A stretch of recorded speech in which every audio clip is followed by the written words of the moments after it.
Bonsoir à toutes et à tous. Dans l'actualité aujourd'hui, le pass vaccinal bientôt en vigueur. Le texte a été adopté dimanche soir par le Parlement. Le Conseil constitutionnel doit cependant rendre sa décision ce vendredi pour définitivement acter ce projet de loi. Terminé donc le pass sanitaire pour les plus de 16 ans, place désormais au pass vaccinal. Et pour comprendre ce qui va évoluer dans les prochains jours, Alix Lanos est avec nous sur ce plateau. Bonsoir Alix. Bonsoir. Alors concrètement, que va changer ce pass vaccinal ? Eh bien, la principale différence de taille, c'est que les tests PCR ou antigéniques ne seront plus valables. Pour accéder aux lieux qui demandaient le pass sanitaire, il faudra désormais montrer le pass vaccinal, soit un schéma de vaccination complet ou un certificat de rétablissement du Covid de moins de 6 mois. Et puis à noter qu'à partir du 15 février, pour faire sa dose de rappel, il faudra la faire 4 mois après la deuxième dose et non plus 7 mois après. Qui est donc concerné par ce pass vaccinal ? Eh bien, dans le projet de loi initial, le gouvernement voulait instaurer le pass vaccinal dès l'âge de 12 ans. Les députés ont remonté l'âge à 16 ans, un âge qui n'a pas été choisi au hasard puisqu'il s'agit de l'âge de liberté vaccinale, c'est-à-dire l'âge à partir duquel vous n'avez plus besoin du consentement de vos parents pour vous faire vacciner. Donc à partir de 16 ans, pass vaccinal, de 12 à 16 ans, pass sanitaire et en dessous de 12 ans, pas de pass demandé. Quels sont les lieux où ce pass vaccinal sera demandé ? La plupart des lieux où était demandé le pass sanitaire vont demander le pass vaccinal, c'est-à-dire les bars, les restaurants, les musées, les piscines, les patinoires, les salles de sport, les salles de concert, les foires, les séminaires ou autres salons professionnels. Et puis le ministre du Transport a annoncé que ce serait également le cas dans les transports longue distance, c'est-à-dire dans les TGV, dans les autocars interrégionaux et puis sur les vols intérieurs. À noter qu'il y aura des exceptions en cas de déplacement dû à des motifs impérieux. Et puis, le pass vaccinal ne s'appliquera pas dans les hôpitaux ni dans les établissements de soins. Ils seront, eux, conditionnés au pass sanitaire. Et pour finir, justement, à partir de quand ce pass sanitaire sera-t-il appliqué ? Eh bien, le Conseil constitutionnel pourrait rendre son avis dès ce vendredi 21 janvier. Si les sages donnent leur feu vert, eh bien, l'entrée en vigueur du nouveau dispositif pourrait avoir lieu dans la foulée. À noter que les gérants des lieux et activités soumis au pass vaccinal devront vérifier ce pass et surtout l'identité du détenteur du pass. Si vous prenez par exemple le pass du voisin, eh bien, vous risquez une amende de 1 000 € et en cas de faux pass vaccinal, eh bien là, c'est une amende de 75 000 € que vous risquez. Merci Alix pour toutes ces précisions. Dans le reste de l'actualité, les personnels de la CAF et de la CPAM en grève ce mardi à l'appel de l'intersyndicale CGT, FO-CFDT et CFTC, une mobilisation nationale pour demander une revalorisation salariale un mois après une première grève le 13 décembre dernier. Et les salariés de la sécurité sociale dénoncent également un manque de reconnaissance de leur métier. Écoutez, Michael Bibard, il est délégué syndical CFDT à la CAF de la Vendée au micro d'Arnaud Barrier. Il n'y a eu depuis 11 ans, donc depuis 2010, qu'une seule revalorisation de nos salaires en termes de valeur de points. C'était en 2017 et c'était de l'ordre de 0,5%. Il faut savoir une chose, c'est que le personnel est très mobilisé. Nous avons régulièrement des réformes, de nouvelles prestations qui se mettent en place, de nouvelles façons de calculer les droits. À cela s'ajoute forcément la crise sanitaire.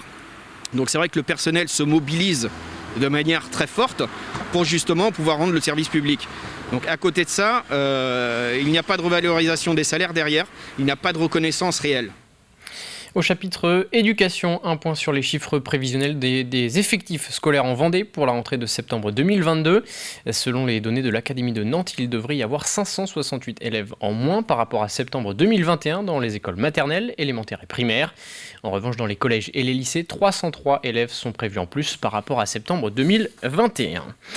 Toujours à propos d'éducation, direction le collège Alexandre Solzhenitsyn d'Esnay. Il y a quelques jours, environ 70 élèves volontaires ont pu échanger avec 2 militaires de l'armée de terre et de la marine nationale, membres du CIRFA, le centre de recrutement des forces armées. Pendant 1 heure, les collégiens ont pu en apprendre davantage sur les différents métiers de l'armée et sur le quotidien d'un militaire. Reportage. C'est un cours un peu spécial auquel assistent ces quelques 70 collégiens.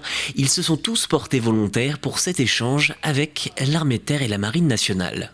Le fait de venir ici dans les collèges et les lycées permet de renseigner encore plus les jeunes qui souhaiteraient éventuellement entrer dans les institutions. Pour que les collégiens puissent justement s'orienter sur leur avenir, il faut certains diplômes, parce que voilà, chez nous, au sein des 3 armées, il faut quand même derrière une certaine expérience professionnelle aussi et certains diplômes pour entrer dans différents métiers. Donc pour ça, on les conseille au tout début justement sur les différentes possibilités qu'ils ont au sein des armées. Et visiblement, la présentation a permis aux élèves de mieux comprendre les métiers de l'armée française. Ça nous explique un peu ce qu'on pourrait envisager pour plus tard et quel parcours on pourrait faire et tout le reste, je trouve ça très bien, je trouve. Des interventions dans les établissements scolaires qui permettent aux militaires d'expliquer la réalité de leur quotidien. Souvent, on va idéaliser un petit peu le métier, hein. Comme je parlais tout à l'heure du métier de maître de chien, qui est un très beau métier, mais c'est pas juste parce qu'on aime les chiens qu'il faut rentrer maître de chien, d'accord ? On est là pour apporter des précisions justement pour transposer un petit peu la vraie vie de soldat, grosso modo, hein, la vie concrète d'un soldat sur le terrain, et pas juste ce que eux ils en pensent, quoi. Un échange avec des professionnels pour élargir la vision des élèves concernant leur possible orientation future. Beaucoup de nos jeunes, leur champ des métiers, le champ des possibles, c'est leur entourage proche. Et voire même certains, malheureusement, n'ont pas la connaissance du métier de leurs parents. Il y a plein de possibilités, il y a des champs professionnels importants. On rentre dans une formation et on sait très bien aujourd'hui que demain, ils rentreront peut-être sur un premier métier, puis il y aura un autre métier.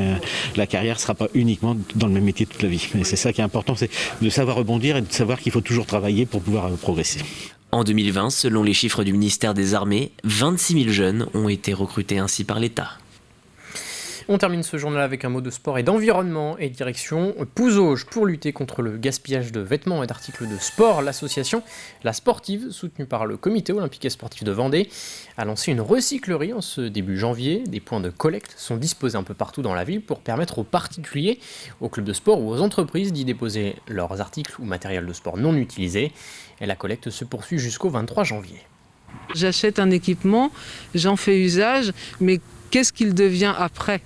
Je pense que c'est là toute la problématique, c'est si on veut continuer à pratiquer le sport dans un environnement tel que le nôtre, sur notre planète, eh bien il va falloir qu'on change de comportement, qu'on apprenne à gérer sa consommation et le devenir des ressources.